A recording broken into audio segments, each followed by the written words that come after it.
नमस्कार, कैसे हैं आप लोग। उम्मीद करता हूं कि आप लोग बहुत बेहतर होंगे। ये वीडियो एसएससी एमटीएस 2024 वाले जो एस्पिरेंट हैं उनके लिए बहुत ज़्यादा हेल्पफुल होने वाला है। इस वीडियो में हम बात करने वाले हैं एमटीएस वर्सेस हवलदार, कौन सी पोस्ट बेस्ट है। देखो, ये पर्सन टू पर्सन वेरी करता है। मैं आपको एमटीएस के प्रोस एंड कॉन्स भी बताऊंगा और हवलदार के भी प्रोस एंड कॉन्स बताऊंगा। फिर आपको डिसाइड करना है कि आपके लिए कौन सी जो पोस्ट है वो आपके लिए बेटर है, क्योंकि ये पर्सन टू पर्सन वेरी करेगा आपकी चॉइस के हिसाब से। ठीक है, उसके अलावा आपकी 2022-2023 यानी कि लास्ट ईयर्स में एमटीएस और हवलदार की आपकी कट ऑफ क्या रही है जब से आपका पैटर्न चेंज हुआ है, उसके बारे में बात करेंगे। उसके अलावा आपकी जो कट ऑफ है वो कहाँ पे कम जाती है, एमटीएस में कम जाती है या हवलदार में कम जाती है, इन सब पॉइंट के बारे में इस सिंगल वीडियो में बात करने वाले। उसके अलावा आपको सही डिसीजन किस तरीके से लेना है, कैसे आपको पोस्ट अपनी जो है आपको हवलदार का फिजिकल देना है या नहीं देना है, स्किप करना है, किसको स्किप करना है, इन सब के बारे में सिंगल वीडियो में हम लोग बात करने वाले हैं। तो ये वीडियो आप सभी के लिए बहुत ज़्यादा हेल्पफुल होने वाला है। वीडियो को स्टार्ट करने से पहले आप सभी को एक इन्फॉर्मेशन देना चाहता हूँ कि अगर आप एसएससी, सीएचएसएल, सीजीएल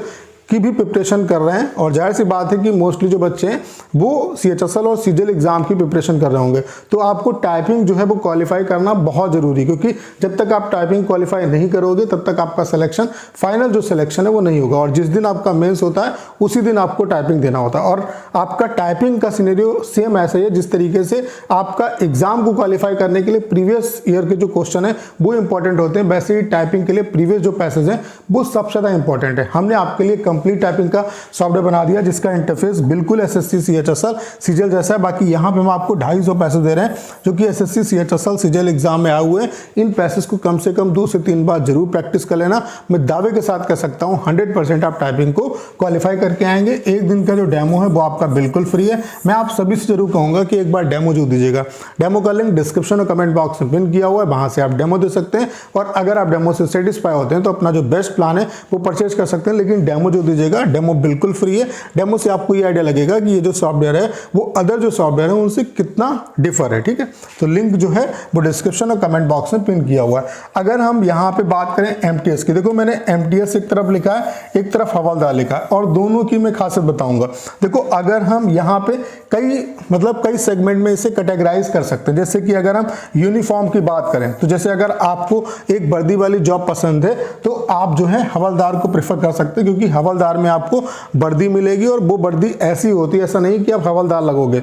वो जो आपकी वर्दी होती है वो लाइक यूपी पुलिस के जो सिपाही होते हैं उनकी जो वर्दी होती है उसके जैसी होती है। आप एज ए जब कोई इंसान आपको देखेगा तो आपकी जो वर्दी है वो ठीक ठाक होती है और आप एक यूपी पुलिस के मतलब सिपाही जैसी आपकी वर्दी होती है। तो अगर आपको वर्दी वाली जॉब चाहिए तो आप हवलदार पे जा सकते हैं। और ये जो पोस्ट है वो सिविलियन पोस्ट है, तो यहाँ पे कोई भी यूनिफॉर्म आपकी यूनिफॉर्म नहीं होती है। आप नॉर्मल जो कपड़े पहनते हैं उस कपड़े में आप जा सकते हैं। तो अगर आपको यूनिफॉर्म वाली जॉब चाहिए तो आप हवलदार को प्रेफर कर सकते हैं। उसके अलावा अगर हम प्रमोशंस की बात करें तो देखो, जब तक जीएसटी और आपका जो इनकम टैक्स डिपार्टमेंट है इसमें न्यू आरआर नहीं आया था तब तक एमटीएस में प्रमोशंस काफ़ी अच्छे थे, लेकिन यहाँ पर भी जो न्यू आरआर है वो आपका आ चुका है, तो यहाँ पर भी अब प्रमोशंस पे इसका इम्पैक्ट पड़ेगा। लेकिन फिर भी अगर मोटा मोटी देखा जाए तो एमटीएस में अगर हवलदार की कंपेयर करें तो हवलदार की कंपेयर में ठीक ठाक प्रमोशन है।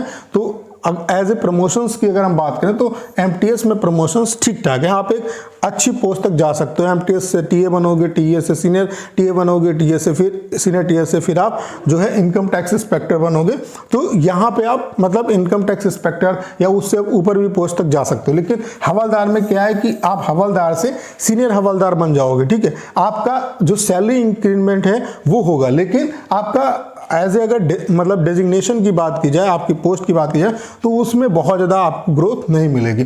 तो इस एस्पेक्ट से देखा जाए तो आप देख सकते हैं कि एमटीएस ज़्यादा बेटर है। ठीक है, उसके अलावा अगर हम बात करें यहाँ पे टाइमिंग की, तो अगर आप एक फिक्स टाइम पे ही जॉब करना चाहते हैं, आपका एक रूटीन हो कि आपको 10 से 6 तक जॉब करनी है, ठीक है, तो उसके लिहाज से देखा जाए तो एमटीएस बहुत अच्छा है। यहाँ पे आपकी फिक्स टाइमिंग होगी जिसमें आपको जॉब पे जाना होगा, और यहाँ पे क्या है कि टाइम की फ्लेक्सिबिलिटी हो सकती है। ठीक है, यहाँ पे आपकी जो है जैसे कि आपको इन केस अगर इमरजेंसी होगा तो नाइट में भी बुलाया जा सकता है। ठीक है, तो यहाँ पे टाइम की फ्लेक्सिबिलिटी भी रहेगी, क्योंकि आपको पता है जितनी भी वर्दी वाली जॉब होती हैं उनमें क्या है कि जो वर्कलोड होता है वो ज़्यादा होता है। और अगर सीनियर आपसे कहेगा, आपकी इमरजेंसी मान लेते हैं कहीं रेड है या कुछ भी है, तो आपको जाना पड़ेगा, ठीक है। तो टाइम की फ्लेक्सिबिलिटी रहेगी।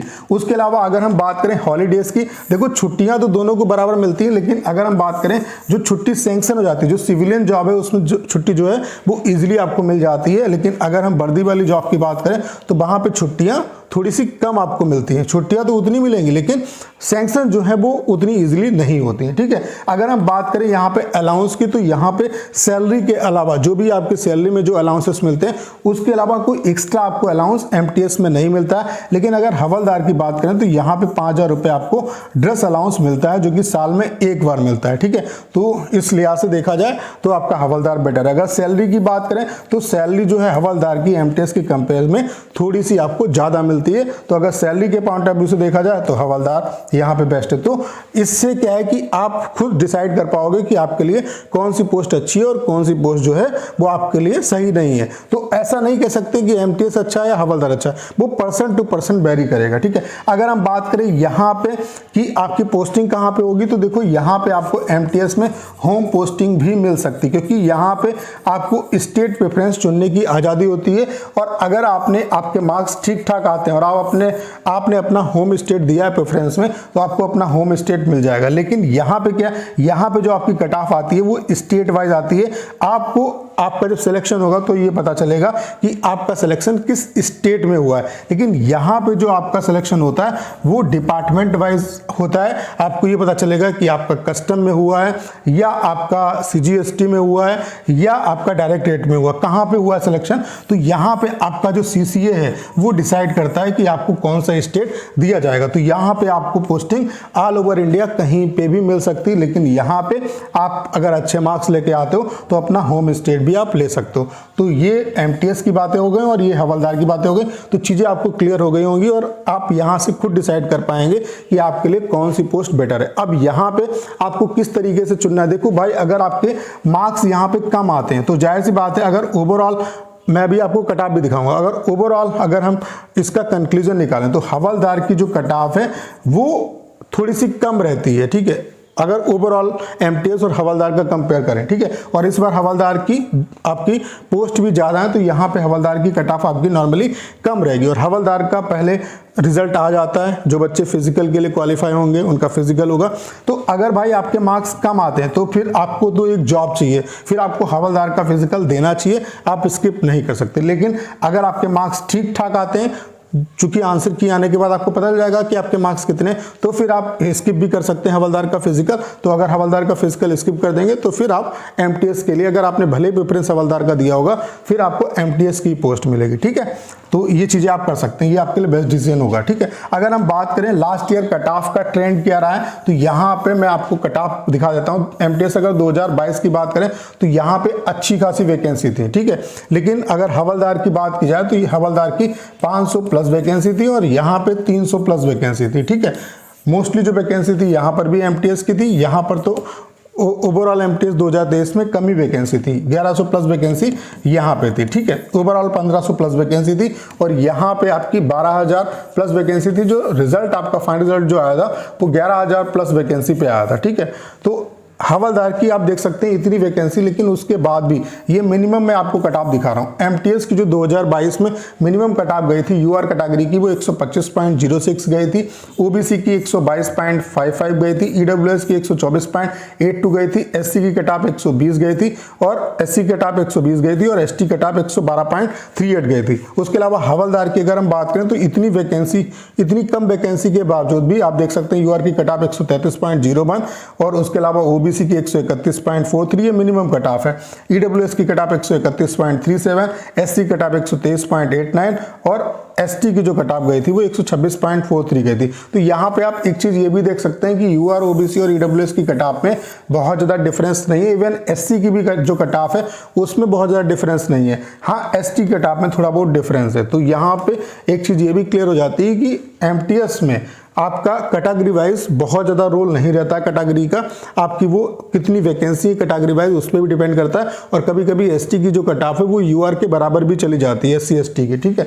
तो यहाँ पे आपको मार्क्स जो है वो सभी कैटेगरी वाले जो एस्पिरेंट है उनको सेम ही लाने पड़ेंगे। हाँ, ये जरूर कह सकते हैं कि यूआर ओबीसी की कंपेयर में अगर आपके 4-5 नंबर कम भी हैं तब भी यहाँ पे SC ST में आपका सिलेक्शन हो जाएगा। बाकी बहुत ज़्यादा डिफरेंस यहाँ पे नहीं रहेगा। आप खुद देख सकते हैं जैसे कि SC की कट ऑफ UR से अगर कंपेयर करोगे तो 5 नंबर का डिफरेंस है।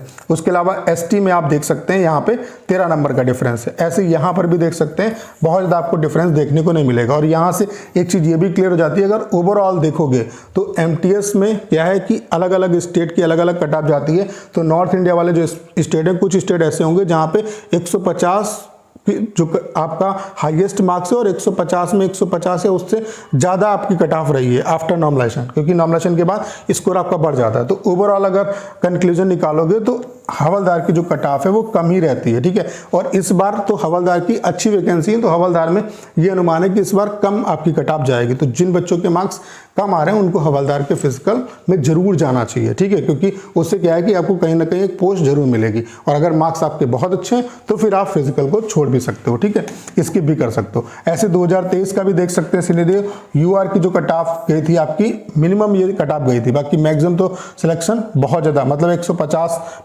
भी आपकी कहीं कहीं कट ऑफ गई है। तो UR की कट ऑफ 132.23 गई थी, OBC की 130.24 गई थी, EWS की 133.43 गई थी, SC की 130.37, ST की आपकी 127.49। इतनी वैकेंसी होने के बावजूद भी आप देख सकते हैं कि MTS और हवलदार की कट ऑफ में बहुत ज़्यादा डिफरेंस नहीं है, पॉइंट का डिफरेंस है ये इतनी वैकेंसी पे। जबकि इस बार आप देख सकते हैं अच्छी खासी वैकेंसी है, 3439 वैकेंसी है ओवरऑल। तो इस बार हवलदार की कट ऑफ मुझे ऐसा लगता है कि काफ़ी कम रहेगी, क्योंकि हवलदार में स्टूडेंट का ज़्यादा वो नहीं रहता है। स्टूडेंट मोस्टली ये चाहते हैं कि उन्हें MTS की पोस्ट मिल जाए। बाकी पोस्ट आपकी दोनों अच्छी है, वो आपके हिसाब से डिपेंड करेगा कि आप के लिए कौन सी बेटर पोस्ट है। बाकी कम नंबर है तो भाई फिर आपको कोई एक पोस्ट मिल जाए, फिर आपका ये फोकस रहना चाहिए।